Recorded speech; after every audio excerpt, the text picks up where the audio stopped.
नमस्कार, छाप संदेश से मैं नील कौशिक न्यूज़ बुलेटिन 7 बजे में आप सभी दोस्तों का स्वागत है। दोस्तों, कार्यक्रम की शुरुआत हमेशा की तरह मुख्य खबर से करते हैं और आज भी हम बात करेंगे भादरा आसपास की तमाम खबरों की। और दोस्तों, शुरुआत करते हैं एक ऐसी खबर से जिससे कस्बावासी गंदा पानी पीने को मजबूर है और बड़ी संख्या में लोगों ने आज भादरा उपखंड कार्यालय में एकत्रित होकर ज्ञापन दिया। दोस्तों, मैं बात कर रहा हूँ मुस्लिम मोहल्लों की, जो कि वार्ड नंबर 9, 10, वार्ड नंबर 11, 12, 13, 14 और वार्ड नंबर 15 तक फैला हुआ है। उन तमाम वार्डों में, जो कि क्याम खानीबास हम उनको बोलते हैं दोस्तों, तमाम वार्डों में बदबूदार और मटमैला गंदा पानी आ रहा है पेयजल के पाइपों से। दोस्तों, काफ़ी दिनों से ये समस्या लगातार आ रही थी और आज लोगों का आक्रोश फूटा और एकत्रित होकर नारेबाजी करते हुए वो एसडीएम कार्यालय में आए और एक ज्ञापन दिया गया। मौखिक रूप से भी उपखंड कार्यालय अधिकारी से बात की गई। उपखंड कार्यालय अधिकारी शकुंतला पचार ने दोस्तों जलदाय विभाग के अधिकारियों से मौके पर ही बात की और जल्द ही इस समस्या के समाधान का आश्वासन दिया गया। तो कोरे आश्वासन से क्या होगा दोस्तों? रह रहकर भादरा के तमाम वार्डों की ये स्थितियां हैं और ये स्थितियां बनी है लगभग सीवरेज के चलते। जो सीवरेज के पाइपलाइन डाले गए हैं दोस्तों, कहीं ना कहीं उनके जोड़ जो है वो बहुत कमज़ोर है और नीचे बेस की भी बहुत बार शिकायतें आ गई। बेस भी शानदार तरीके से नहीं बनाया गया। तो कुल मिला के कहीं ऊंचे कहीं नीचे और बेतरतीब डाले गए ये पाइप और सीवरेज के चैम्बर जहाँ तहाँ भी हर वार्डों से रिस रहे हैं। ओवरफ्लो होने की शिकायतें तो अलग से आ रही है दोस्तों। पूरा बाजार क्षेत्र में आप रात्रि को अगर कहीं आते जाते हो तो आप देख सकते हैं मेन बाजार के रोड पर आपको रोज़ाना नगर पालिका के ऐसे ट्रैक्टर मिल जाएंगे जो लंबे लंबे पाइप उन सीवरेज चैम्बरों में डालकर, चैम्बरों के ढक्कन खोलकर उनसे गंदा पानी, गंदगी जो है ओवरफ्लो हो रही है, वो निकाल कर नालियों में डालते हुए मिल जाएंगे। ये रोज़ाना का काम है दोस्तों। तो नालियों में गंदगी डाली जा रही है। इससे अच्छा तो कहीं ना कहीं नालियों में ही कनेक्शन कर दिए जाते। सीवरेज की आवश्यकता ही कहाँ थी? तो दोस्तों, कुल मिला के देखा जाए तो स्थिति लगातार भादरा क्षेत्र में खराब होती जा रही है सीवरेज को लेकर। आज मुस्लिम मोहल्ले के बड़ी संख्या में लोगों ने ज्ञापन दिया, जिसमें स्कील, गोरी, मांगू, नारिका, विक्रम सिंह राठौड़, रफीक, फतेह खानी आदि अनेक लोग इन सभी वार्डों के मौजूद थे। और उन्होंने साफ साफ आरोप लगाया दोस्तों इस ज्ञापन में कि उल्टी, दस्त हो, चर्म रोग हो, पेट दर्द हो, बुखार हो, ऐसे रोगों की तादाद रोगियों की बढ़ चुकी है और ऐसे रोग सामने आ रहे हैं। तो क्या करें लोग ऐसे में, जब बड़ी संख्या में बीमारियां बढ़ रही है? क्यों प्रशासन इसको लेकर मुस्तैद नहीं है? और दोस्तों, हम बात करें अगर जलदाय विभाग की डिग्गियों की, वर्षों वर्षों तक डिग्गियों की सफाई नहीं होती है दोस्तों। हम जल्दी आपको डिग्गियों की भी वो फोटोएं प्रेषित करेंगे, वो एक कवरेज भी दिखाने का प्रयास करेंगे जहां गंदगी बेशुमार है, वो भी साफ नहीं की जाती है। और दोस्तों, ऐसे में सीवरेज को लेकर जो अंदर कनेक्टिविटी बनती है सीवरेज के पाइपों की और जलदाय विभाग के पाइपों की, किस प्रकार ये कनेक्टिविटी बन रही है? कहीं कहीं कुइयों के भी धंसने से इस प्रकार की स्थिति आती है। कहीं ना कहीं नालियों के कई नालियाँ भी जो रिस कर नीचे चली जाती है, उसका भी पानी जो है जलदाय विभाग के लीकेज पाइपों में प्रवेश करके और लोगों के घरों में आ रहा है। तो इस समस्या का निजात इस समस्या से कब मिलेगी? लोग बार बार आंदोलन करने को मजबूर है, धरना प्रदर्शन करने को मजबूर है, ऐसे ज्ञापन देने को मजबूर है। लेकिन क्या होगा ऐसे ज्ञापनों से, धरना प्रदर्शन से? अन्य खबरों की हम बात करें तो दोस्तों, आज एसडीएम कार्यालय में ज्ञापन दिया गया हम भारत के लोगों द्वारा, जो कि पहलमान दिल्ली के जंतर मंतर पर लगातार धरना प्रदर्शन कर रहे हैं, उनके समर्थन में ये ज्ञापन दिया गया। इसके अलावा बात करें दोस्तों, कांग्रेस के ब्लॉक अध्यक्ष शहर के रविंद्र मोटसरा द्वारा कार्यकारिणी आज घोषित की गई। लीलू राम तेनान को दोस्तों महामंत्री बनाया गया। उपाध्यक्ष पद पर भी बड़ी संख्या में वरिष्ठ वैद्य अमीलाल राहड़ हो, दीपक शर्मा हो, वीरेंद्र बेनीवाल एडवोकेट हो, दयाराम ढाका हो आदि अनेक लोग इस कार्यकारिणी में स्थान बनाते हुए दिखाई दे रहे हैं। जम्बो कार्यकारिणी बनाई है रविंद्र मोरसरा ने। इसके अलावा दोस्तों बात करें, आज जब आप समाचार सुन रहे हैं तो संगीतमयी भजन संध्या का कार्यक्रम भारत विकास परिषद की तरफ से स्थानीय लॉर्ड कृष्णा स्कूल में आयोजित किया जा रहा है। इसके अलावा दोस्तों बात करें चेक अनादरण मामले की, तो 1 वर्ष की सजा और 9 लाख की क्षतिपूर्ति का दंड पारित किया गया है। और दोस्तों कुल मिला के देखा जाए तो ऐसी खबरें भी बहुत ज़्यादा आ रही है जो चेक अनादरण की है। बहुत बड़े मामले यहाँ आपको चेक अनादरण के मिलेंगे और लगभग हर बार जो सबसे बढ़िया पैरवी करके और जो पीड़ित पक्ष है उसको न्याय दिलाने की जो कवायद है दोस्तों, राजेंद्र बेनीवाल एडवोकेट का कहीं कोई मुकाबला इसमें नहीं है। और आज भी इसी मामले के भी पैरवी करता जो वकील है वो राजेंद्र बेनीवाल है। और दोस्तों इस मामले में अपर मुख्य न्यायिक मजिस्ट्रेट सुनीता बेड़ा द्वारा इस मामले की सुनवाई की गई और विनोद कुमार पुत्र धर्मपाल को धारा 138 एनआई एक्ट में दोषी पाया गया और दोस्तों 1 वर्ष की सज़ा, साधारण सज़ा जिसको बोलते हैं, और 9 लाख रुपए क्षतिपूर्ति का आदेश दिया गया पीड़ित को देने का। Ramesh Kumar son of Hemraj ward number 4 पुराना हाथीपुरा बास के ये है दोस्तों, उनको देने के लिए आदेश दिया गया। इसके अलावा दोस्तों हम बात करें 8वीं बोर्ड की, इंग्लिश मीडियम स्कूल डुंगराना का परीक्षा जो रिजल्ट आया है दोस्तों, महात्मा गांधी इंग्लिश मीडियम डुंगराना का 8वीं बोर्ड का बहुत शानदार रिजल्ट रहा है। इसमें अगर बात करें ए ग्रेड की तो 25 विद्यार्थियों ने सूची में जगह बनाई है, जबकि बी ग्रेड में भी 7 विद्यार्थियों ने, 32 विद्यार्थियों ने शानदार जो होनहार इन विद्यार्थियों ने शानदार प्रदर्शन किया है दोस्तों 8वीं बोर्ड की परीक्षा में। तो कुल मिला के इसी के साथ अन्य खबरों की ओर अगर रुक करें तो आज दोस्तों हम विस्तार से बात करने वाले हैं जो गौशालाओं की 4 गौशाला है भादरा कस्बा क्षेत्र में, जिनमें 2 गौशाला बड़ी है दोस्तों। दोनों गौशालाओं के जो बड़ी गौशाला है उनके अध्यक्ष है दयानंद खोखेवाला, काफ़ी लंबे समय से अध्यक्ष बने हुए हैं। आज आप सोच रहे हैं कि गौशालाओं की बात हम क्यों कर रहे हैं दोस्तों, इसको लेकर आज एक समीक्षात्मक पूरी रिपोर्ट आपको हम बताने वाले हैं, क्योंकि लगातार जो आवारा गोवंश घूम रहे हैं दोस्तों, गलियों में जो खुले में गोवंश घूम रहे हैं, उनमें बाज़ार में भी बड़ी संख्या में परेशानियों का सामना भी करना पड़ रहा है लोगों को। जैसे बाज़ार की बात करें तो जाम आदि लगते हैं, उनमें भी बीच बीच में इस प्रकार के खुले में घूमते गोवंश कहीं ना कहीं आते हैं और दुर्घटनाएं भी उनके चलते होती है। और कहीं ना कहीं इन गोवंश द्वारा जो कि कई लोगों को टक्कर भी मार दी जाती है। ऐसे लोगों की आपने सुना होगा कई मौक़ों में मौतें भी हुई है।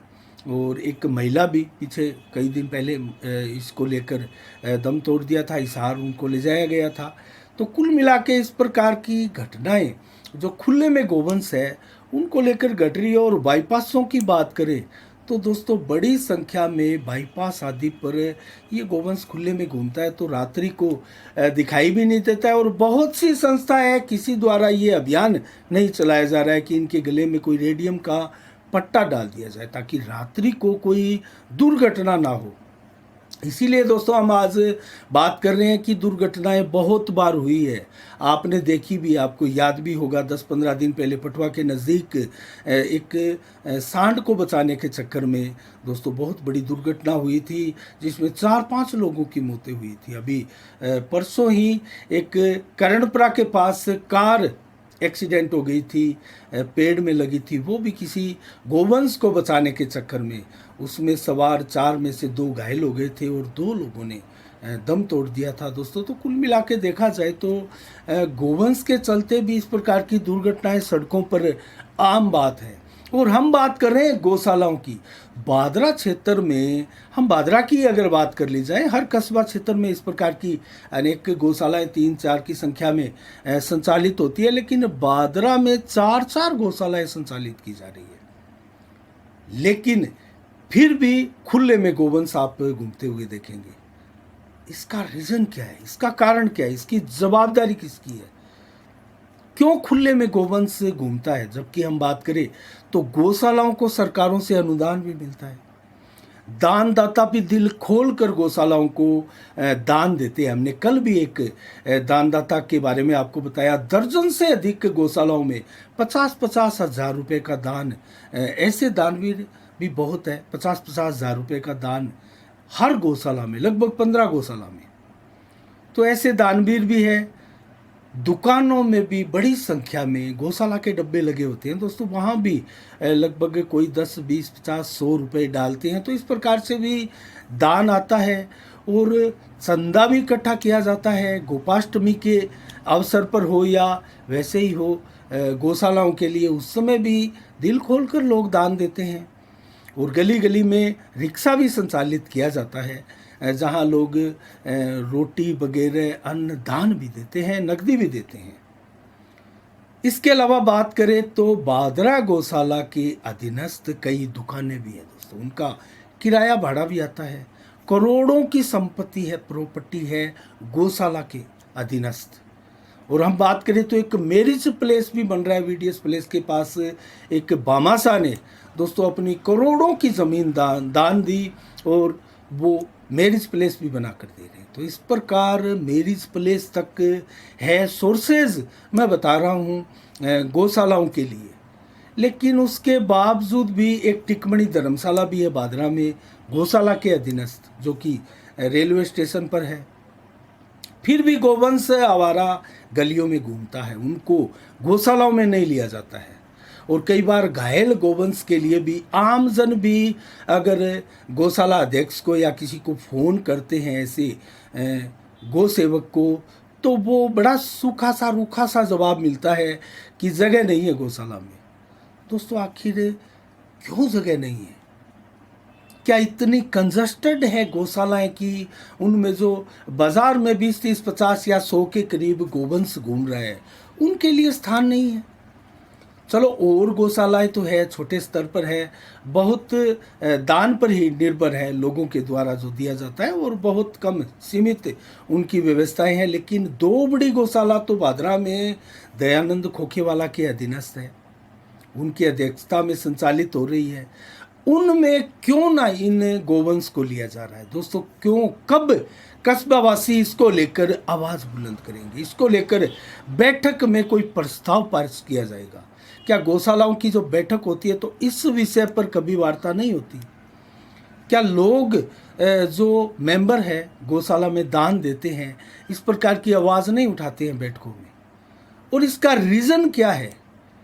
जबकि गौशालाओं में हम देखेंगे अच्छी खासी जगहें हैं, बहुत सी गौशालाओं में देखते हैं हम हजारों की तादाद में, इतने बड़े भूभाग पर बनी हुई गौशालाओं में हजारों की तादाद में गोवंश हैं।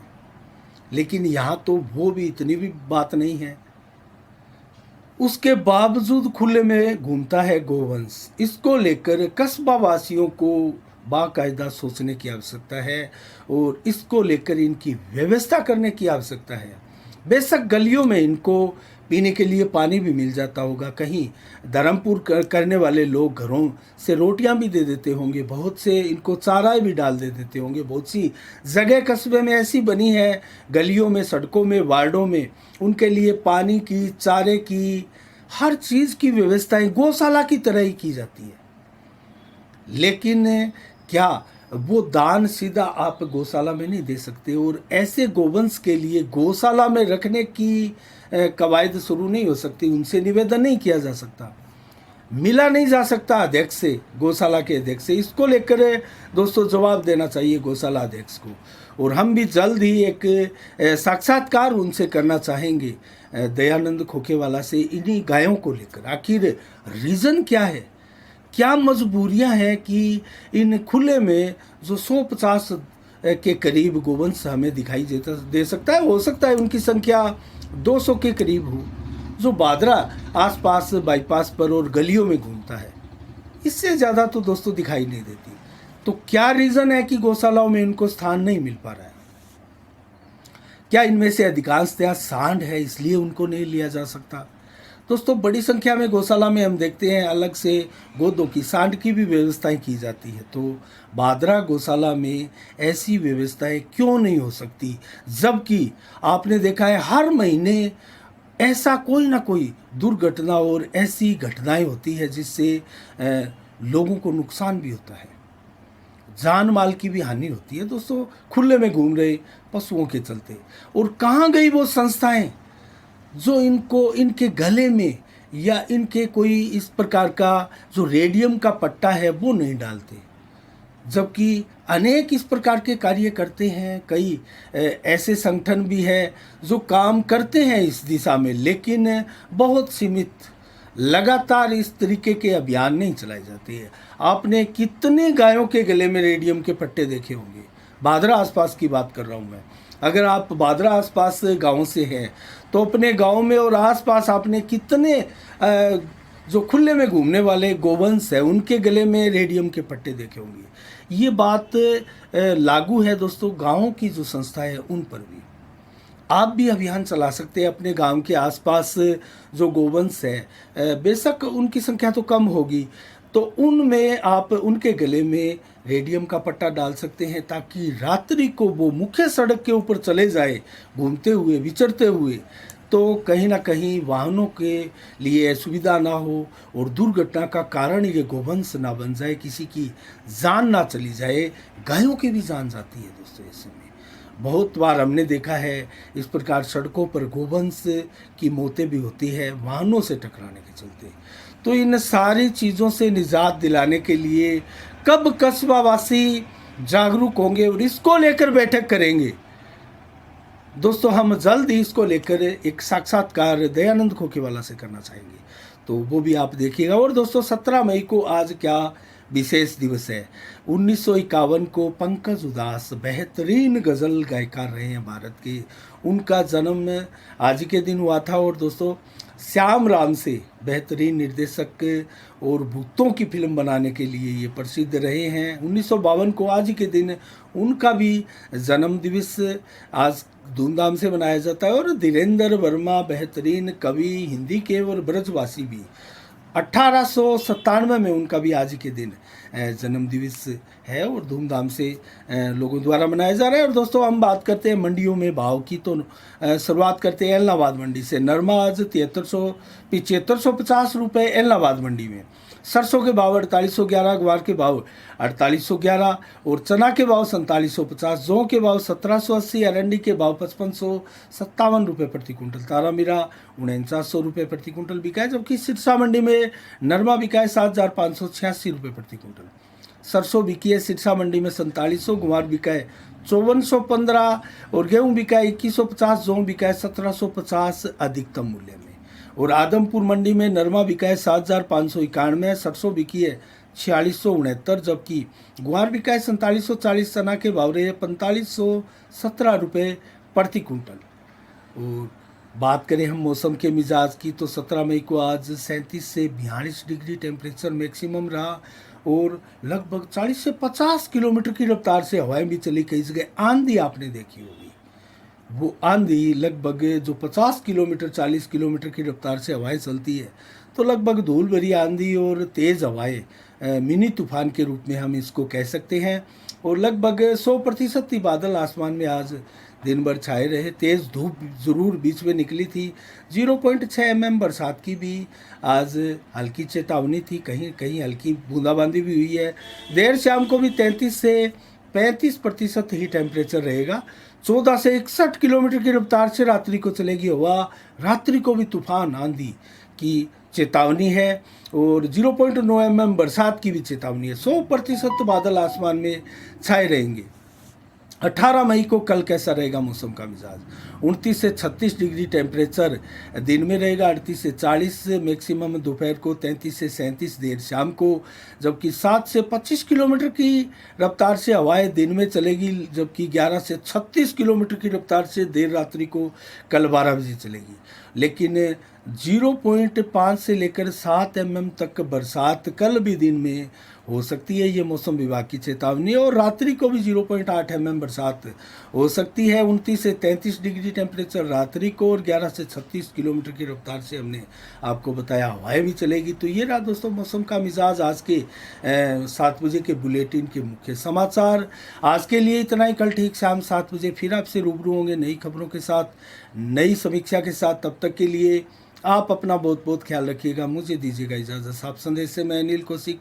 नमस्कार। जय भारत, जय जय राजस्थान।